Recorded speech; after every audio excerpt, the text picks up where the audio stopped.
Hello বন্ধুরা, অনেক দিন বাদে আমি এই ভিডিওটা তোমাদের সঙ্গে শেয়ার করছি। আজকে আমি তোমাদের সঙ্গে শেয়ার করব লুচির সঙ্গে খাওয়ার জন্য যে ছোলার ডাল হয় আলু দিয়ে, সেইটার রেসিপি।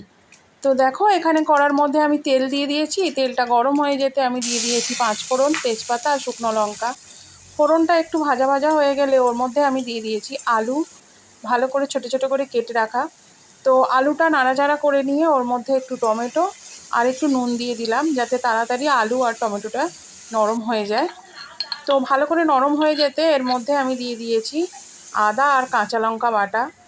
আর আদা আর কাঁচা লঙ্কা বাটাটা ভালো করে কষে নিয়ে ওর মধ্যে দিয়ে দিয়েছি হলুদ গুঁড়ো, লঙ্কা গুঁড়ো আর জিরে গুঁড়ো, আর অবশ্যই স্বাদ মতো চিনি। এই মশলাটা দিয়ে বেশ খানিকক্ষণ কষে নিতে হবে। তারপরে সেদ্ধ করে রাখা ছোলার ডালটা আমি এর মধ্যে দিয়ে দিলাম। এবারে এই ডালটাকে দিয়ে মশলাটার সঙ্গে আরেকটু ভালো করে কষিয়ে নিয়ে ভালো করে রান্না করতে হবে। আর আমি একটুখানি হিং ভিজিয়ে রেখেছিলাম, হিঙের জলটাও আমি এর মধ্যে দিয়ে দিলাম।